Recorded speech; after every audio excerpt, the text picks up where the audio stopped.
অধিকার তো আমরা আল্লাহর কৃপায় পাইনি, কিংবা জয় শ্রীরাম বলেও পাইনি। নির্মমতা একটি অসভ্য সংবিধান বিরোধী সরকারের অস্তিত্বই প্রমাণ করে। এরপরে সভা করবেন, পুলিশ অনুমতি না দিলেও সভা করবেন, পুলিশের অনুমতির জন্য অপেক্ষা করবেন না। তাতে যদি লাঠি চলে চলুক, যদি আমাদের মাথা ফাটে ফাটুক, ওই রক্তাক্ষরে লেখা থাকবে বাংলার শিক্ষকরা অধিকার প্রতিষ্ঠার জন্য কোন রকম সমঝোতা বা আপোষ করেননি। অত্যন্ত ব্যথিত, অত্যন্ত দুঃখিত এবং অত্যন্ত লজ্জিত যে শিক্ষক সমাজের সমাবেশের জন্য পুলিশের ঔদ্ধত্য এমন জায়গায় গিয়েছে যে তারা আপনাদের এখানে সভা করার অনুমতি দিলেও স্টেজ করার অনুমতি দেননি। আমি আপনাদের একটা কথা স্পষ্ট করে জানিয়ে দিতে চাই, শুধু আপনাদের নয়, আপনাদের মাধ্যমে ভারতবর্ষের প্রতিটি নাগরিক বন্ধুকে, শান্তিপূর্ণ মিছিল, মিটিং, জমায়েত করাটা আমাদের সাংবিধানিক অধিকার। সেটা পুলিশের কৃপার উপর নির্ভর করে না। পুলিশ যদি এইরকম ভাবে অনুমতি নাম করে আমাদের কার্যক্রমে বাধা ঘটায়, আমি মনে করছি এটা কার্যক্রমকে বাধা ঘটানো। শিক্ষক সমাজকে রাস্তার উপর দাঁড়িয়ে একটা তুলে আমরা ছাত্রাবস্থায় যেমন মিটিং করতাম সেই রকম ভাবে মিটিং করতে হবে। আপনাদের শিক্ষক সমাজের দায়িত্ব ছিল সামগ্রিকভাবে পুলিশকে বয়কট করে আপনাদের সভা রানীর রাসমণিতেই করা। এভাবে যদি আপনারা যখন তখন পুলিশ কর্তৃপক্ষ, সরকার যা বলবেন তা মেনে নেন, তাহলে আপনাদের দাবি কখনোই কেউ মান্যতা দেবে না। এটা আমাদের উপলব্ধি করতে হবে। যে অধিকার আমরা অর্জন করেছি দীর্ঘ সংগ্রামের মধ্য দিয়ে, এই অধিকার তো আমরা আল্লাহর কৃপায় পাইনি, কিংবা জয় শ্রীরাম বলেও পাইনি। এই অধিকারের জন্য আমাদের রক্তক্ষয়ী সংগ্রাম করতে হয়েছে। পশ্চিমবঙ্গের শিক্ষকদের এসপ্ল্যানেড ইস্টে লাঠি পেটা খেয়ে রক্তাক্ত হয়ে মরতে হয়েছে। সেই শিক্ষক সমাজ তারা যখন আজকে তাদের দাবি নিয়ে মিটিং করতে যান, সেই মিটিং করার ক্ষেত্রে এই ধরনের নির্মমতা একটি অসভ্য সংবিধান বিরোধী সরকারের অস্তিত্বই প্রমাণ করে। আপনারা জেনে নেবেন, শুধুমাত্র ভোটে সংখ্যাধিক্য দিয়ে যদি কোনো সরকার গঠিত হয়, তাহলেই সেই সরকারটা সাংবিধানিক সরকার হিসেবে যোগ্যতা থাকলেও মান্যতা পায় না। আমরা 2011 সাল থেকে দেখে আসছি, পশ্চিমবঙ্গে একটা সরকার ছিল যারা শিক্ষাকে অবৈতনিক করেছিল। প্রান্তিক ঘরের ছেলে মেয়েরা লেখাপড়া শিখবেন, সেই লেখাপড়া শেখার সুযোগ এবং তার বিস্তার হয়েছিল। এলাকায় এলাকায় নতুন করে স্কুল, প্রান্তিক স্তরের ছেলে মেয়েরা আসবেন, তাদের পড়াবার জন্য শিক্ষিত যুব সম্প্রদায়কে শিক্ষকতার পেশায় আকর্ষণ করার জন্য একটি সরকারের পরিকল্পনা নিয়েছিল। তারা স্বভাবতই সরকার শিক্ষকদের একটি সম্মানজনক, সাম্মানিক, আমি শিক্ষকদের ক্ষেত্রে এটা বেতন বলি না, শিক্ষকদের সম্মানজনক সাম্মানিক বামফ্রন্ট সরকার ঠিক করেছিলেন, যার মধ্য দিয়ে সমাজে শিক্ষকদের প্রতি গোটা সমাজের একটি সম্মাননা তৈরি হয়েছিল। আমি আমার জীবন শুরু করেছিলাম শিক্ষকতা দিয়ে। আমি জানি তখন শিক্ষক হিসেবে আমরা সমাজের অন্যান্য অংশের কাছে উপহাসের পাত্র ছিলাম, কিন্তু আমাদের ওই সাম্মানিক বলে যেটা আমরা পেতাম সেটা অত্যন্ত নগণ্য। আমরা অনেকেই টিউশন করে তার থেকে অনেক বেশি টাকা উপার্জন করতাম। কিন্তু বামফ্রন্ট সরকার ক্ষমতায় এসে সাংবিধানিকভাবে রাষ্ট্রের দায়িত্ব স্বীকার করে শিক্ষক সমাজকে সমাজের অন্যান্য মানুষের কাছে আদরণীয় এবং গ্রহণীয় করে তুলেছিল। আমরা আমাদের যে দায়িত্ব ছিল গোটা সমাজকে আলোকিত করার, গোটা সমাজকে শিক্ষিত করার, সে কাজে ব্যর্থ হয়েছি। সেই ব্যর্থতার সুযোগ নিয়ে এই রাজ্যে একটি সরকার এসেছিল যাকে আমরা প্রচারের ধাক্কায় অনেকে উল্লসিত হয়ে ভেবেছিলাম ওই সরকার আপনাদের বা আমাদের অনেক উপকার করবেন। আজকে কয়েক বছর পর দেখতে পাচ্ছি সেই সরকারটা ছিল আপাত মস্তক দুর্নীতিগ্রস্ত। আমরা গুটি কয়েক মানুষ যখন 2011 সালের পর থেকে বুক ফাটিয়ে চিৎকার করে বলেছি এই সরকার শিক্ষা ব্যবস্থাকে ধ্বংস করে দেবে, তখন অনেকেই আমাদের দিকে উপহাসের আঙ্গুল তুলেছিলেন। আজকে 2011 পরবর্তী সময় থেকে আমার বাংলার শিক্ষক সমাজ কলুষিত হয়েছে, কলঙ্কিত হয়েছে। শিক্ষা চাকরি বিক্রি এই ধরনের পরিকল্পনা মমতার সরকার করেছিলেন। আপনাদের মধ্যে অনেকেই আছেন, আমাদের মধ্যেও অনেকে আছেন যারা মনে করতেন মমতা তাদের কাছে দেবী রূপে আবির্ভূতা হয়েছেন এবং আপনাদের অনেক মঙ্গল করবেন। আজকে বুঝতে পারছেন প্রতিটি পদক্ষেপে ওই সরকার পশ্চিমবঙ্গের মাটিতে হিন্দুত্ববাদকে চাষ করবার সুযোগ করে দিয়েছেন। একটা পরিবর্তিত সরকারের মুখে দাঁড়িয়ে আমরা আছি। সেই সরকারের লক্ষ্যটা কি? এই সরকার এসে শিক্ষার প্রসারের জন্য কোনো পরিকল্পনা করছেন না। তারা বন্ধ হওয়া স্কুল চালু করার কোনো উদ্যোগ নিচ্ছেন না। তারা পরিকল্পিতভাবে প্রাইমারি শিক্ষা ব্যবস্থাকে ভেঙে ফেলবার জন্য মিড ডে মিলটাকে পর্যন্ত হস্তান্তরিত করছেন একটি মাল্টি ন্যাশনাল কোম্পানির কাছে। ইসকন একটি মাল্টি ন্যাশনাল কোম্পানি ব্যতীত আর কিছু নয়। ধর্মের মোড়কে তারা গোটা বিশ্ব জুড়ে ধর্মের ব্যবসা করছেন। তাদের হাতে তুলে দেওয়া হলো মিড ডে মিলের পরিকল্পনা, চালু করে দেওয়া হলো যে ডিমের পুষ্টির কি প্রয়োজন, আমাদের খাদ্যাভ্যাস পাল্টে দেওয়ার পরিকল্পনা হলো। কত তথাকথিত বুদ্ধিজীবী সমাজ মাধ্যম থেকে বিভিন্ন জায়গায় বলতে শুরু করলেন, না না, ডিমের বদলে সোয়াবিন ভালো। আমরা বললাম আমেরিকার সঙ্গে চুক্তি করা হয়েছে, সেই চুক্তিতে বলা হয়েছে আমেরিকা সোয়াবিন ভারতবর্ষে আমদানি করবেন। ওই সোয়াবিন আমার দেশের কৃষকের সর্বনাশ করবে এবং সেই সোয়াবিনের বাজারের জন্য আমার দুগ্ধপোষ্য শিশুদের যারা সবে স্কুলে ঢুকছেন প্রাথমিক স্তর পর্যন্ত তাদের সোয়াবিন গেলানো হবে। এই যে প্রতিবাদ উঠল, যে প্রতিবাদের কণ্ঠস্বর আপাত দৃষ্টিতে সীমিত হলেও তার যে গ্রহণযোগ্যতা, বিজ্ঞান ভিত্তিক যুক্তি, শেষ পর্যন্ত গতকালকে দেখলাম আমাদের মহান মুখ্যমন্ত্রী বলেছেন না, ডিমও দেয়া হবে। যেন ওর পিতৃ সম্পদ, তিনি অনেক অনুকম্পা করে বলছেন ডিম দেওয়া হবে।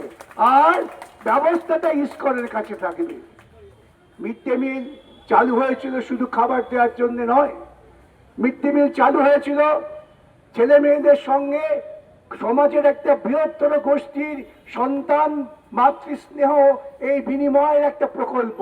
যারা রান্না করছেন তারা মায়ের মতো আদর দিয়ে যত্ন করে রান্না করছেন তার ছেলে মেয়েদের খাওয়াবার জন্য।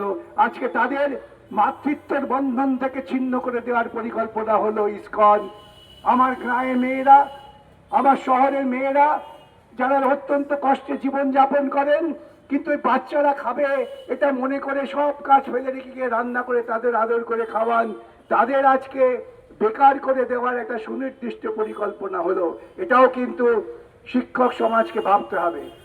শুধুমাত্র আমি দিয়ে পাচ্ছি না, আমার ট্রান্সফার হচ্ছে না, এটাই যদি ভাবেন আপনারা কিন্তু প্রকৃতপক্ষে আপনাদের কবর খুঁড়বেন। এই সরকার তাই চায়। এই সরকার চায় বৃহত্তর শিক্ষক সমাজ শুধুমাত্র তাদের নিজস্ব গুটি ক্ষুদ্র সীমিত স্বার্থের কথার মধ্যেই চিন্তা ভাবনাকে সীমাবদ্ধ রাখুন, তাহলে বৃহত্তর সমাজ শিক্ষিত হবে না। ওরা চায় না আমার প্রান্তিক স্তরের ছেলেটা লেখাপড়া শিখুক, ওরা চায় না আমার প্রান্তিক স্তরের মেয়েটা লেখাপড়া শিখুক। তাই তারা নাবালিকা পাচার যা চালু করেছিল, আজকে সেই প্রবাহ বহমান। আমার গাঁয়ের ছোট ছোট মেয়েগুলো কোথায় হারিয়ে যাচ্ছে আমরা কেউ খোঁজ রাখি না। এক সময় তো এখানে ব্যবস্থা ছিল, প্যারা টিচার নাম করে বিভিন্নভাবে তারা ঘুরে বেড়াতেন পাড়ায় পাড়ায়, কোথায় কোথায় গ্রামে গ্রামে ছেলে মেয়ে আছে পড়াশোনা করছে না, তাদের স্কুলে নিয়ে এসো। এই যে সামগ্রিক পরিকল্পনা তাকে ভেঙে দেওয়া হচ্ছে। আমি জানি আপনারা সকলে অপেক্ষা করছেন ডিএ কবে পাবো। দিয়ে আপনারা আইনসঙ্গত ভাবে পাওয়ার অধিকারী, কবে পাবো কেন? আমার আইনি অধিকার তুমি দেবে না কেন? তোমাকে টেনে আমি নামাবো না কেন?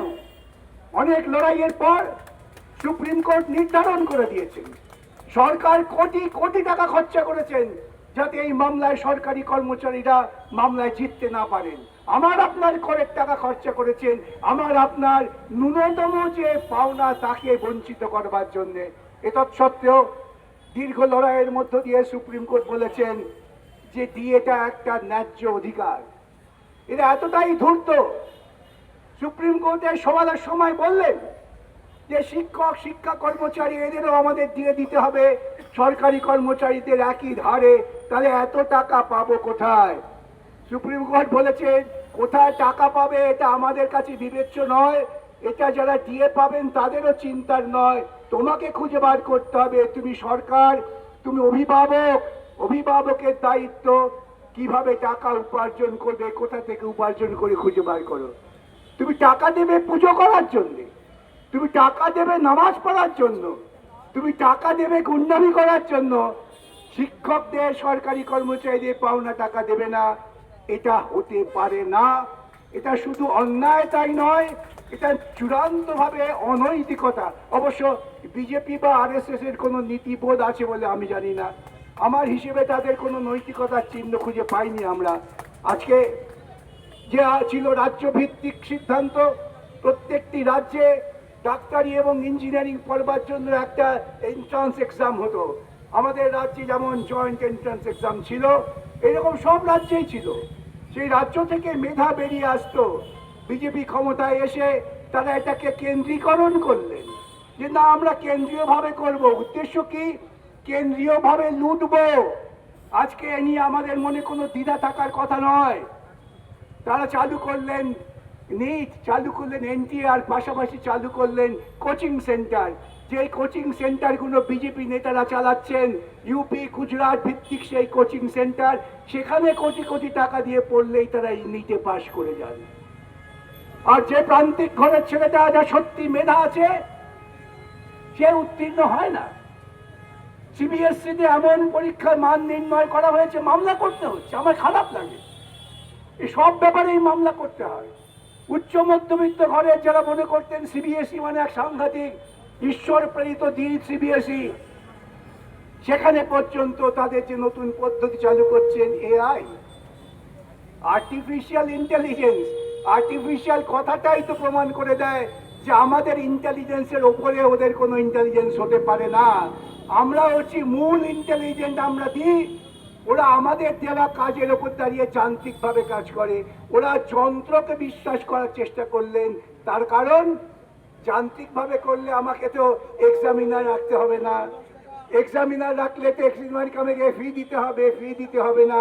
পরিকল্পনা করে সর্বত্রই মানুষের কর্ম সুযোগ কমিয়ে দেওয়া, এটাই হচ্ছে যে পরিকল্পনা। আর দুর্নীতির পথে কোটি কোটি টাকা উপার্জন করা। ওরা ভেবেছিলেন কাউকে দিয়ে জয় শ্রীরাম, কাউকে দিয়ে খাওয়ারা যাত্রা, কাউকে দিয়ে মসজিদ বানিয়ে দেওয়া, কাউকে দিয়ে মহরমের তুল্লা করে দেওয়া, এসব করলে পরেই যুব সমাজ বিভ্রান্ত হয়ে থাকবেন। আফিং ঘোর কেটে যায়। বঙ্কিমচন্দ্র আফিং খেয়েও কিন্তু ঘোর কাটলে কমলাকান্তের দপ্তর লিখেছিলেন, আসল জায়গায় আঘাত করেছিলেন। বিড়ালকে দিয়ে বলিয়েছিলেন খেতে না দিলে চুরি করিয়া খাইব। আমাদের এখান থেকে শিক্ষা দিতে হবে। আমাদের যা প্রাপ্য অধিকার, ন্যায্যতা, ভিক্ষা নয়, করুণা নয়, কৃপা নয়, আমরা যা অর্জন করেছি তা আমাদের দিতে হবে। আপনারা পরিকল্পনা নিন। অনেকের কাছে মনে হতে পারে দুঃসাধ্য পরিকল্পনা। এক পরিকল্পনা, প্রত্যেক জায়গায় স্কুল নতুন করে চালু করতে হবে। আমার শিক্ষক সংগঠন গ্রামে গ্রামে গিয়ে মহল্লায় মহল্লায় গিয়ে ছেলে মেয়েদের বলবে স্কুলে আসুন। আর এক পরিকল্পনা, সমস্ত শিক্ষক সমাজ এসে নবান্নকে অচল করে দিন। আমাদের ন্যায্য দাবি না মানলে তোমরা নবান্নে উঠতে পারবে না। এই সিদ্ধান্ত আপনাদের নিতে হবে এবং সেই সিদ্ধান্ত দিলেই দেখবেন ওরা আপনার কাছে এসে হাত জোড় করে বলবে তাই আপনার যে প্রাপ্য আমি দেব। ওই মিথ্যা প্রবঞ্চনার মধ্যে থাকবো না। অক্টোবরে দেব 20%, একবারও বলছেন না সুপ্রিম কোর্টের রায়কে কার্যকর করব, একবারও বলছেন না। শিক্ষক বন্ধুরা, সুপ্রিম কোর্টের রায় আপনাদের ক্ষেত্রেও মান্যতা আছে, আমরা মান্যতা দেব। ওরা আপনাদের কৃপা করছেন, আমরা কৃপা ভরে বিবেচনা করব। আমাদের আত্মসম্মানে লাগে না? আমাদের মনে হয় না আমরা কি শিক্ষক? আমি আর বেশি কিছু বলবো না। আমার শুধু এইটাই নিবেদন, একদিকে যেমন শিক্ষার প্রসারে আপনাদের একটা গুরুত্বপূর্ণ ভূমিকা থাকবে, পাশাপাশি ন্যায্যতা নৈতিকতা প্রতিষ্ঠার জন্য মাঠে লড়াই হবে। এরপরে সভা করবেন, পুলিশ অনুমতি না দিলেও সভা করবেন, পুলিশের অনুমতির জন্য অপেক্ষা করবেন না। তাতে যদি লাঠি চলে চলুক, যদি আমাদের মাথা ফাটে ফাটুক, ওই রক্তাক্ষরে লেখা থাকবে বাংলার শিক্ষকরা অধিকার প্রতিষ্ঠার জন্য কোন রকম সমঝোতা বা আপোষ করেননি। এটাই আগামী দিনের ইতিহাস হয়ে থাকুক, এই বলে আপনাদের সকলকে ধন্যবাদ জানিয়ে আমার কথা শেষ করলাম। নমস্কার।